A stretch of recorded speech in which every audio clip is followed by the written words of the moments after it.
connect to Galer Nagari there and feed that water, bring that water to Handrini, connect it to Pala. So this is another route. Reverse. You have to go for a new thinking, new imagination. No. Down చేద్దాం tension పడదండి down చేద్దాం నారాయణ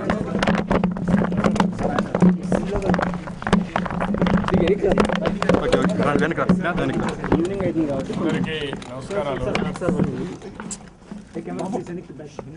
ఈరోజు అనంతపూర్ జిల్లాలో అదే మరి కడప అనంతపూర్ రెండు జిల్లాల్లో కూడా ఈ నదుల అనుసంధానం ఏం చేయాలి, ఆన్గోయింగ్ ప్రాజెక్ట్స్ ఏ విధంగా పూర్తి చేయాలి, ఎక్కడెక్కడ బాటిల్ నెక్స్ ఉన్నాయి, ఇవన్నీ పూర్తి చేస్తే ఈ ప్రాంతం అభివృద్ధి ఏ విధంగా జరుగుతుందో ఆ పనులు చేయడానికి నేను వచ్చాను.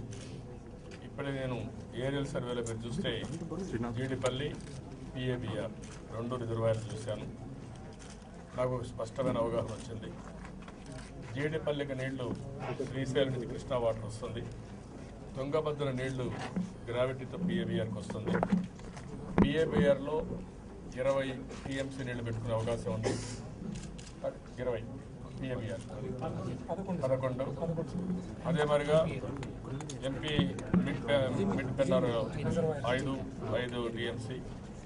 అదే మరి కిందికి పోతే చిత్రావతిలో ఒక 9 టీఎంసీ నీళ్ళు పెట్టుకునే అవకాశాలు అక్కడ ఉన్నాయి.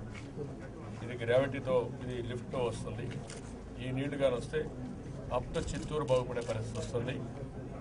ఈ ప్రభుత్వం ఒక వార్ ఫుటింగ్లో యుద్ధ ప్రాతినిధ్యంగా పనులు చేస్తున్నాం. నాకు ఒక సాటిస్ఫాక్షన్ ఉంది. నిన్న నేను పోలవరం ప్రాజెక్ట్ ఇన్స్పెక్ట్ చేశాను. 5 సంవత్సరాల్లో ఎన్నికల కంటే ముందు పోలవరం నీళ్లు కృష్ణా డెల్టాకు రావాలి, ప్రకాశం బ్యారేజ్కి రావాలి. అదే మాదిరిగా అది వచ్చే లోపల ఈరోజు పట్టసీమ ద్వారా ఆగస్టు 15 టైం ఇచ్చాను. ఆ నీళ్లు తీసుకొని నేరుగా ఫేజ్ 1 ఆ నీళ్లు తీసుకొని కృష్ణా డెల్టాకి ఇస్తాం.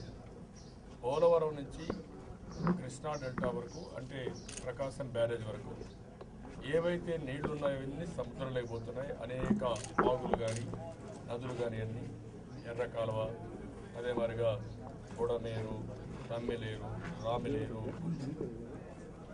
గుండేరు ఇలాంటివన్నీ కూడా అక్కడి సముద్రంలోకి పోతున్నాయి. ఆ నీళ్లన్నీ కానీ ఈ యొక్క రైట్ మెయిన్ కెనాల్కి వేయగలిగితే అక్కడ నీళ్లు కూడా చాలా నీళ్లు వచ్చే అవకాశం ఉంటుంది. ఈరోజు 220-230 టీఎంసీ నీళ్లు ప్రకాశం బ్యారేజ్ నుంచి కృష్ణా డెల్టా, గుంటూరు, ప్రకాశానికి వాడుతున్నాం. ఆ నీళ్లు అక్కడ పొదుపు చేయగలిగితే ఇక్కడ హంద్రీ నీవా ద్వారా, తుంగభద్ర ద్వారా ఆ నీళ్లు తెచ్చుకోగలిగితే రాయలసీమని సస్యశ్యామలం చేసే పరిస్థితి వస్తుంది. ఆ ఎక్సర్సైజ్ చేస్తున్నాం. ఇక్కడ ప్రధానంగా 2-3 కెనాల్స్ మనం, ఒకటి హంద్రీ నీవా, 2 గాలేరు నగిరి. ఈ 2 దీంట్లో రాయలసీమ 4 జిల్లాల్ని కవర్ చేసే విధంగా అనంతపురం జిల్లా, కడప జిల్లా, కర్నూలు జిల్లా, చిత్తూరు జిల్లాని కవర్ చేస్తున్నాం. దీనికోసం కర్నూలులో కూడా వెస్టర్న్ తాలూక్స్ అంటే కర్నూలు పార్లమెంట్లో మాత్రం అక్కడి నుంచి నీరు తీసుకురావాలి, దాన్ని కూడా వర్కౌట్ చేస్తున్నాం.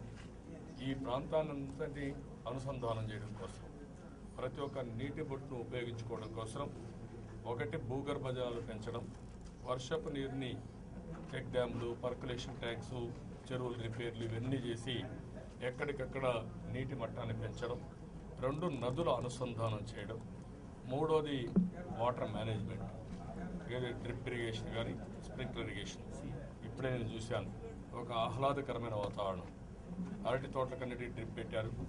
ఇప్పుడే ఒక మహిళ ఈ సంవత్సరం రేట్లు తక్కువ ఉన్న 5 ఎకరాల్లో ఎకరాకు ₹1,00,000 మాకు ఆదాయం వచ్చిందని చెప్పే పరిస్థితి వచ్చింది. 2వది ఎక్కడ చూసినా వాణిజ్య పంటల కోసం గింజ సేద్యం పెట్టారు. చూడడానికి కూడా ఆహ్లాదకరంగా ఉంది.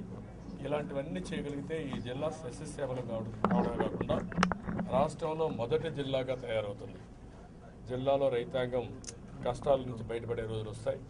ఇంతవరకు జిల్లాలో ఉండే రైతాంగం ఆలోచించింది, ఈ కష్టాలు ఉన్నాయి కాబట్టి పండ్ల తోటలు పెట్టుకుంటే తప్ప భవిష్యత్తు లేని పండ్ల తోటలు వెళ్ళారు. ఇప్పుడు నీళ్లు కూడా ఇవ్వగలిగితే అందులో కూడా 90% డ్రిప్ ఇరిగేషన్కి, స్ప్రింక్లర్ ఇరిగేషన్కి నేను డబ్బులు ఇచ్చాను. ఒక పాలసీ ఇచ్చాం. ఇప్పుడే కలెక్టర్ చెప్పాను. కమ్యూనిటీ స్ప్రింక్లర్ కూడా బిందు సేద్యానికి ప్రాధాన్యత ఇచ్చి ఎక్కడికక్కడ ఒక డ్రౌట్ మిటిగేషన్ అంటే కరువు వచ్చినప్పుడు మన సంవత్సరం మనం చూస్తే వేరుశెనగ పంట అంతా పోయింది. దానికి 2-3 వెట్టింగ్స్ ఇచ్చుంటే కొద్దిగానే నీళ్ళు ఇచ్చుంటే పంట పూర్తిగా వచ్చేది. దాన్ని కూడా ఒక ఎక్సర్సైజ్ చేయమన్నాను. అవసరమైతే కమ్యూనిటీ పెట్టుకొని పైపులు కామన్గా ఇస్తాం. నీళ్లు ఎక్కడుంటే ప్రైవేట్ కానీ మనవి కానీ నీళ్లు తీసుకుంటాం. అవసరమైతే ప్రైవేట్ బోర్లతో కొంత డబ్బులు ఇస్తాం.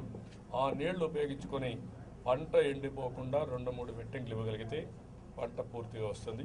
ఇలాంటి వినూత్నమైన ఆలోచన చేస్తున్నాం.